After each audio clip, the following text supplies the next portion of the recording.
Okay start करते हैं economics के वेरी आईएमपी इंपॉर्टेंट क्वेश्चन जो एग्जाम में रिपीटेड पूछे जाते हैं क्वेश्चन नंबर 3 में। और आपको करने कितने होते हैं एनी 3। पूरे साल भर जो मेहनत करते हैं हम लोग बेसिकली लॉन्ग आंसर के लिए तो करते ही है, पर उसके अलावा जो इंपॉर्टेंट क्वेश्चन है बाकी तो आप देखोगे तो डिस्टिंग बिटवीन है, केस स्टडीज है, कंसेप्ट्स है, बट उसके अलावा जो आईएमपी क्वेश्चन है जो थ्योरेटिकल बेस है जो आपको याद करना होता है और शॉर्ट में होते हैं और एनी 4 नॉर्मली एनी 4 हर क्वेश्चन में पूछे जाते हैं पॉइंट्स उससे।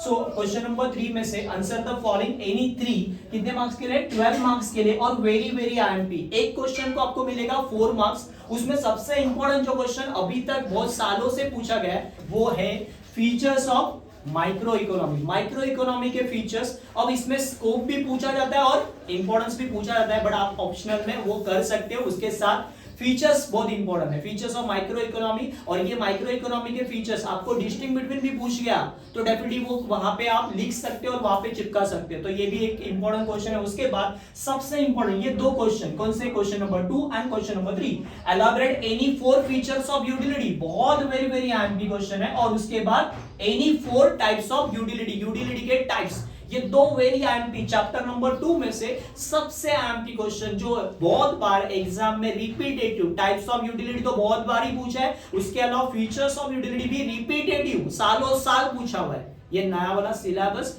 और पुराना वाला सिलेबस में ही था, तो डेफिनेटली ये टॉपिक्स आप कर सकते हो। और ये टॉपिक में से ये दो क्वेश्चन बहुत इंपॉर्टेंट क्वेश्चन है। उसके बाद features of monopoly, okay features of monopoly ये जो चैप्टर नंबर 5 में से है वो आप कर सकते हो। उसके अलावा परफेक्ट कंपटीशन भी आप करके रख दोगे तो आपके बेनिफिशियल के लिए रहेगा।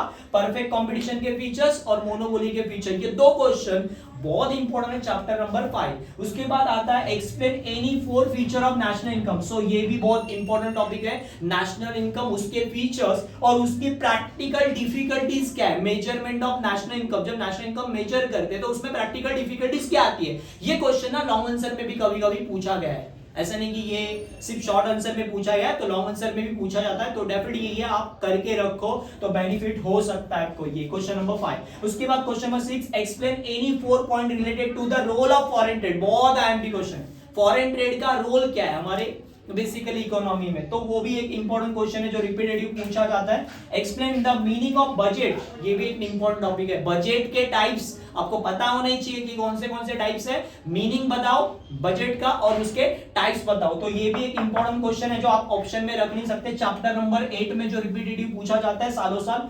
ओके उसके अलावा एक और क्वेश्चन जो है इग्नोरेंस में जाता है, बट ये क्वेश्चन ना कहीं तो पूछा गया है पहले। Explain the relation between total utility and marginal, total utility और मार्जिनल डायग्राम के साथ एक्सप्लेन करना है। उसके अलावा उसका शेड्यूल भी होता है, शेड्यूल एंड डायग्राम के बेस पे ये क्वेश्चन है, तो वो ऐसे बनाना है। बहुत इजी है वैसा देखा जाए तो, ये भी आप कर सकते हो। उसके अलावा ये दो question, explain the any 4 non tax revenue of the government. Government के नॉन टैक्स रेवेन्यू क्या, जिसके ऊपर गवर्नमेंट को टैक्स मतलब बेसिकली टैक्स के स्वरूप में नहीं मिलता, ये इनडायरेक्ट टैक्स होता है। Non tax revenue indirect tax की तरह ही नहीं बोल सकते basically, but non tax revenue जिसके ऊपर टैक्स चार्ज नहीं होता, मतलब गवर्नमेंट जो चार्जेस लगाती है टैक्स के, डायरेक्ट एंड इनडायरेक्ट टैक्स, वो छोड़ के जो गवर्नमेंट का नॉन टैक्स रेवेन्यू जो टैक्स के स्वरूप में नहीं होता, विदाउट टैक्स जो इनकम होती है वो यहाँ पे एक्सप्लेन करें नॉन टैक्स रेवेन्यू। ये भी एक इंपॉर्टेंट क्वेश्चन है। उसके अलावा और important question 4 point related to the role of money market, capital market and money market, ये दो क्वेश्चन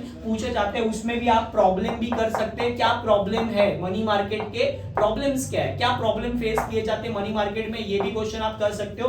टोटल टॉप 10 क्वेश्चन है जो आईएमपी क्वेश्चन है, एग्जाम में रिपीटेटिव पूछे गए। आप डेफिनेटली इसको एक बार इलैबोरेट कर सकते हैं। आप पूरा सिलेबस तो पढ़ोगे बॉस, बट इस पे ज्यादा फोकस करोगे तो बेनिफिट होगा, क्योंकि ये सालों साल है, आप भी निकाल सकते हो, सालों साल पूछे गए क्वेश्चन है।